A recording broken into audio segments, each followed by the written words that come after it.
किया गया ऐसा हमारे पास में कोई प्रमाण नहीं, क्योंकि हैंग करने के लिए किसी को अंडमान नहीं लाते थे। इंडिया में जेल थे, वहीं पर हैंग करते थे। अंडमान जो फ्रीडम फाइटर्स आते थे उनमें मैक्सिमम जो आते थे लाइफ टाइम इम्प्रिजमेंट, आजीवन कारावास वाले फ्रीडम फाइटर्स ज्यादा आते थे। फिर यहाँ आने के बाद फ्रीडम फाइटर्स का टॉर्चर में डेथ हुआ था, बीमारी से डेथ हुआ था, फोर्स फीडिंग से डेथ हुआ था।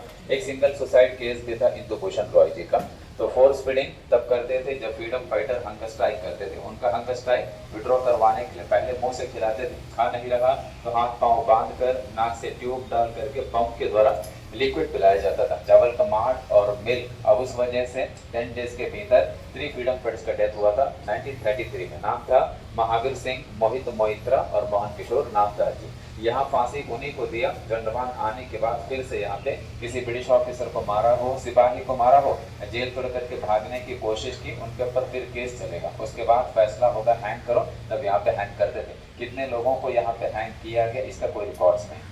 और ये जो वर्कशेड है इस बिल्डिंग के लिए, इस बिल्डिंग में जो फ्रीडम फाइटर रहते थे यहीं पे काम करते थे। सब कुछ चेंज हो गया, प्लेस ओरिजिनल है। जो ओरिजिनल ऑयल मिल है वहीं पर है, बहुत सारे थे, सिंगल पीस ही बचा है। कोकोनट का ड्राई खोपरा भर कर साइड में तो वेट लगा देगा, वेट लगेगा, चेन टाइट हो जाएगा, प्रेशर सेंटर में आएगा, फिर जब पकड़ करके घुमाएगा बीच वाला ठीक से घूमता रहेगा, कोकोनट क्रश होता रहेगा। अंदर एक पाइप होता था, गड्ढे में रखेंगे बॉल और इसमें कलेक्ट होगा। 1 डे में 1 फ्रीडम फाइटर को 30 पाउंड्स कोकोनट ऑयल निकालना पड़ता था, लगभग 15 किलोग्राम के करीब।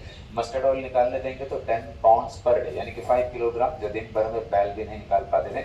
जब बैल नहीं निकाल पाते थे इंसान कहाँ से निकाल पाएगा।